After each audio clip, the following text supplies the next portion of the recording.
My name is Megan. I am 19 years old. I live in a small town, the kind of town where everyone knows your name. They know your family. They know the car you drive. Life here is simple. The houses have little gardens. The streets are quiet after the sun goes down. For most of my life, I liked this. It felt safe. It felt like home. My best friend lived just 2 streets away. Her name was Sarah. Sarah was not just my friend. She was like my sister, my other half. We met when we were 5 years old, in the sandbox at the local park. She had a red bucket. I had a blue shovel. We shared. And from that day, we shared everything. Our secrets, our dreams, our fears. We spent our summers sitting by the little river at the edge of town.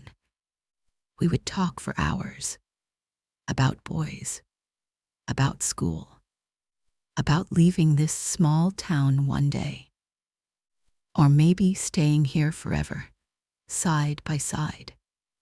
Our friendship was easy, comfortable, like breathing. I never had to pretend with Sarah. She knew the real me, the silly me, the sad me, the scared me, and she loved all of it. I loved all of her too. I thought our friendship was a rock, something that could never, ever break. I was wrong, so wrong. The problems started slowly. So slowly I didn't see them. It started with a boy. His name was Tom. He moved to our town last year. He was quiet and kind. He had nice eyes that smiled when he talked. He worked at the town's small movie theater. Sarah liked him first. She talked about him all the time. "He's so cute, Megan," she would say. I agreed. He was nice. I was happy for her. But Tom didn't seem to notice Sarah in that way. He was friendly to her. But when I was there, he talked more to me. He asked me about the books I was reading. He remembered my favorite kind of candy. Small things. I didn't think much of it. I tried to include Sarah. I would say, "Sarah likes that movie too." Or, "Sarah is really funny."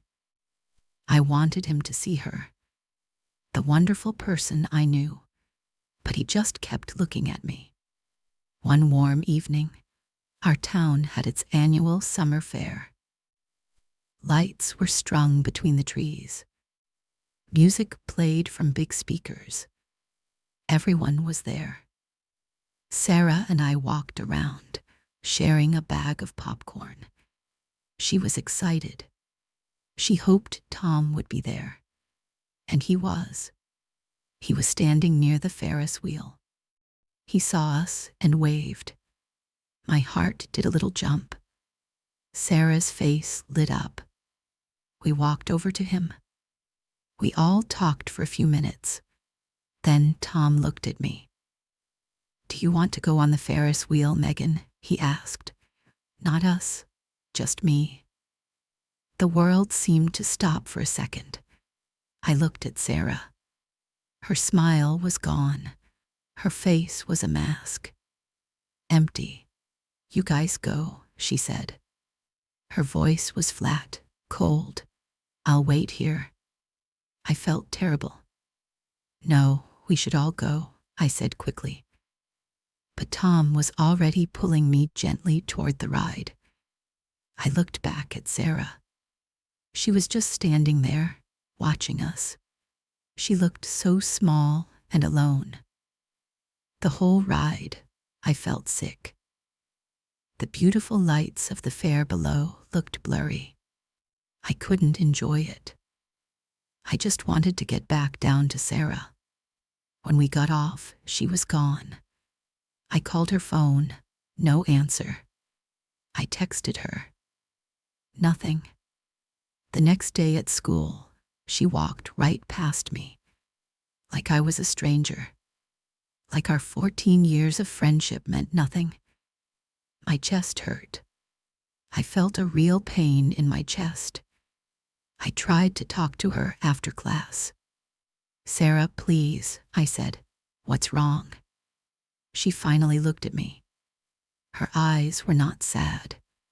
They were angry, cold and hard like stones. "You know what's wrong, Megan," she said. "You always get everything. You always have to be the center of attention." I was shocked. "That's not true," I said. "I didn't do anything." "You did," she hissed. "You stole him from me. You knew I liked him." She turned and walked away. I stood there in the empty hallway, tears running down my face. I thought, this is bad. This is a big fight. But we will fix it. We always fix it. I just needed to give her time. But she didn't want time. She wanted revenge. That's when she told the lie. It was a terrible lie. A lie designed to hurt me in the worst way possible. A lie that would ruin my life in this small town. The lie was this: Sarah told everyone that I stole money. Not just any money. She said I stole the money from the donation box for the local animal shelter. The box was at the town fair that night. People put money in it to help sick animals. It was a very good cause. Everyone in our town loves animals. To steal that money, it was the worst thing anyone could do. It was unthinkable. And Sarah said I did it. The lie spread like a fire, fast, hot, and destructive. The next morning, everything was different. My world had turned gray overnight. I walked into school. A group of our friends were standing by the lockers. They saw me. They stopped talking. They just stared. Then they turned their backs to me. All of them. My legs felt weak. I wanted to run. At lunch, I sat down at our usual table. No one would sit with me. They picked up their trays and moved. I sat there all alone. The whole cafeteria was full of people, but I felt like I was on a desert island. The silence around me was so loud. I could hear their whispers. I couldn't hear the words, but I could feel them. They were sharp. They hurt. I tried to talk to people. "It's not true," I would say. "I didn't do it." But they didn't believe me. Their faces were cold. They looked at me with disgust. "Sarah told us," one girl said. "Why would she lie? She's your best friend." That was the problem. Sarah was my best friend. Everyone knew that. So her words were powerful. Her lie was a truth to them. Even Tom looked at me differently. He saw me in the hallway. He looked confused and sad. "Megan," he said, "did you?" He couldn't finish the sentence. He didn't have to. I saw the doubt in his eyes. He didn't believe me either. "No, Tom, I would never do that," I whispered. He just nodded slowly and walked away. My heart broke into a million tiny pieces. Life in my small town became a prison. When I walked down the main street, people would cross to the other side to avoid me. The kind woman at the bakery who always gave me a free cookie, she now looked through me like I was glass. Mr. Henderson at the grocery store, He counted my change 3 times, like he thought I would steal from him. Every look, every whisper, was a little stone thrown at me. I stopped going out unless I had to. My home became my only safe place. I would stay in my room. I would look out the window at the town I used to love. Now, it felt like a place full of enemies. I felt so alone, so incredibly alone. Sarah had not just taken my friends. She had taken my town, my life. I cried a lot. I felt a deep, heavy sadness that I couldn't escape. My parents knew something was wrong. They tried to talk to me. "Megan, what happened?" my mom would ask. Her voice was full of worry. I couldn't tell her the whole story. I was too ashamed, too hurt. I just said, "Sarah and I had a fight." I tried to talk to Sarah one last time. I saw her walking home from school alone. I ran to catch up with her. "Sarah, please. You have to tell them the truth," I begged. My voice was shaking. "This is destroying me." She stopped and turned to face me. Her face was hard. There was no sadness, no guilt, just a cold satisfaction. "Why should I?" she said. "Now you know how it feels, to have something you care about taken away from you." Then she walked away, leaving me standing on the sidewalk, alone. That was when I truly understood. She was not going to help me. She wanted me to suffer. My best friend, my sister, hated me, and she had made everyone else hate me too. I went home and fell onto my bed. I felt like my life here was over. There was no way to fix this. The lie was bigger than me now. It was a monster, and it had eaten my entire world. The days that followed were the darkest of my life. I felt invisible and watched at the same time, a ghost in my own town. The whispers followed me everywhere. At school, in the one store I still had to go to. Even in my own home, the silence felt loud with accusations. I felt like the words thief and bad person were written on my forehead. I stopped eating much. I couldn't sleep. I would lie awake at night, staring at the ceiling. I would replay every moment with Sarah, every laugh, every secret. How could it all turn into this? How could a person who loved me now hate me so much? The pain was a constant ache in my chest. My grades at school started to fall. I couldn't concentrate. The teachers looked at me with pity or suspicion. I didn't know which was worse. I felt so tired, tired of trying, tired of the sad looks, tired of being alone. I started to believe the lie in a strange way. Not that I did it, but that I was a bad person who deserved this. Maybe Sarah was right. Maybe there was something wrong with me. My mom tried her best. She would make my favorite food, but I couldn't eat it. She would sit on my bed and try to talk. "Megan, honey, this will pass," she would say. But she didn't know the whole story. She didn't know how deep the lie went. To her, it was just a big fight between friends. To me, it was the end of everything. One Saturday afternoon, I felt like I couldn't breathe in the house anymore. I needed to escape. I walked to the one place I thought would be empty. the town library. It was usually quiet on weekends. I walked in, keeping my head down. I just wanted to hide among the books. I was looking at a shelf when I heard a soft voice. "Hello, Megan." I flinched. I turned around and saw Mrs. Gable, the town librarian.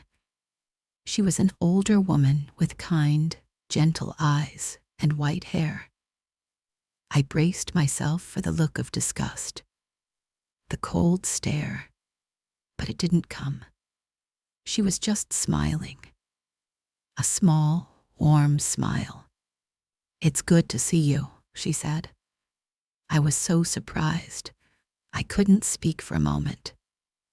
You're talking to me," I whispered. She chuckled softly. "Of course I am. Why wouldn't I?" She looked at me closely.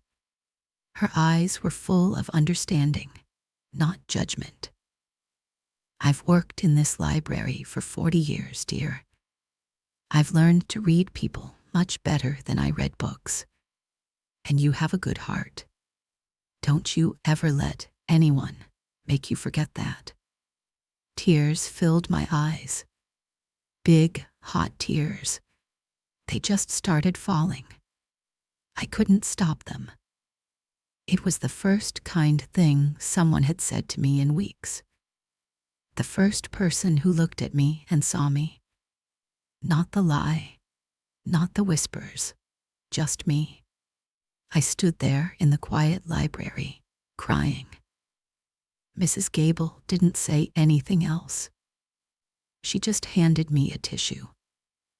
Her simple act of kindness felt like a lifeline, like someone had thrown me a rope while I was drowning. I went home that day feeling different. The sadness was still there. The pain hadn't vanished, but there was something else now. A tiny spark. A little flicker of light in the darkness. Mrs. Gable believed in me. She didn't know the details. She didn't need to. She saw my heart. That night, I looked at myself in the mirror. I looked tired and sad.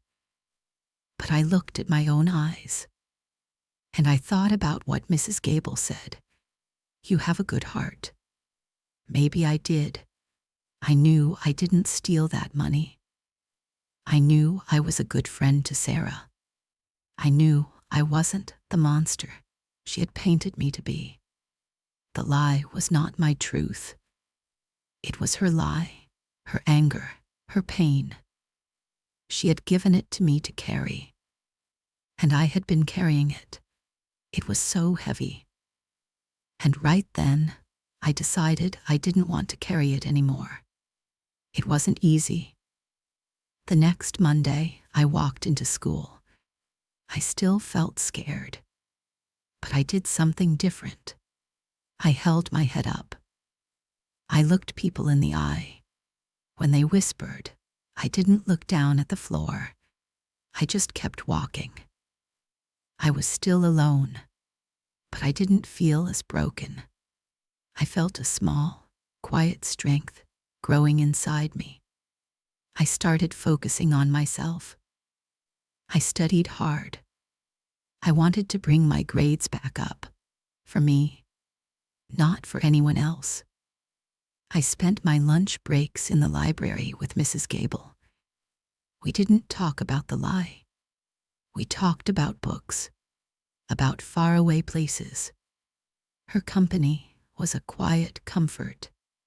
Slowly, very slowly, things started to change.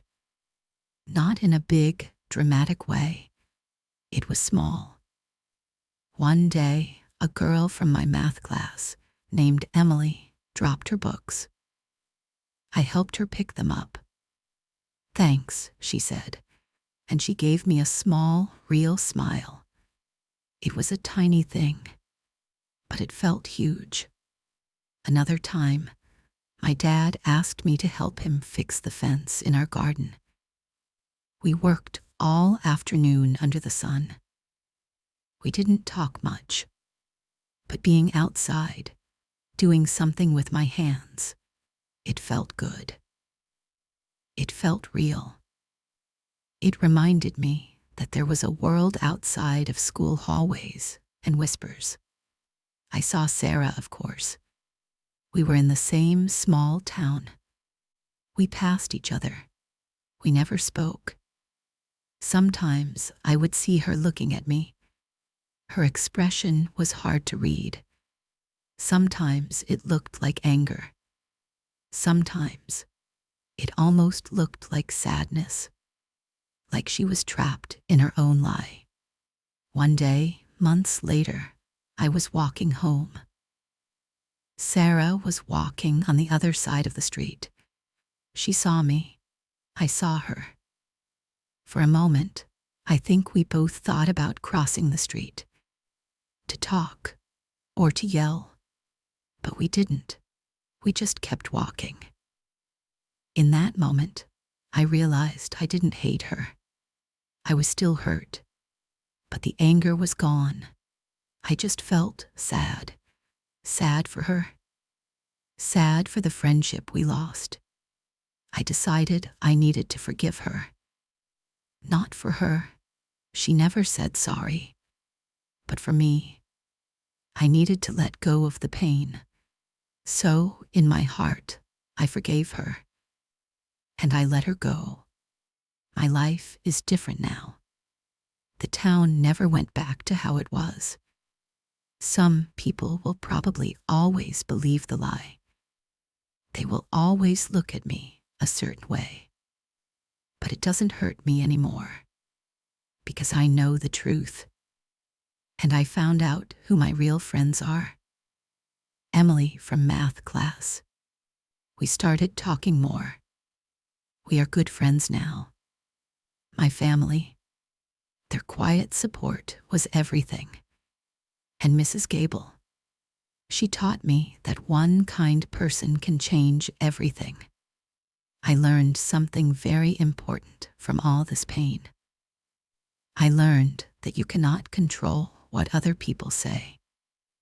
You cannot control if they lie. You cannot control if they hate you. The only thing you can control is yourself. You can control how you act. You can choose to be kind. You can choose to be strong. And you can choose to know your own worth. Someone else's lie does not have to become your story. My story is not that I am a thief. My story is that I am a survivor. I am a person who found her strength in the darkness. I am a person who learned to be her own best friend when her other one left. If you are listening to this, and maybe you feel alone, maybe someone has hurt you with their words, maybe you feel like everyone hates you, please listen to me. You are not alone. It is okay to be sad and scared, but do not let their lies become your truth. Look in the mirror and remember who you are. Find that one small spark of light, one kind person, one good book, one thing that makes you feel strong. Hold on to it. Be kind to yourself. You are brave. You are worthy. You have a good heart. Don't let anyone make you forget that. You can get through this. Just keep going. One day at a time.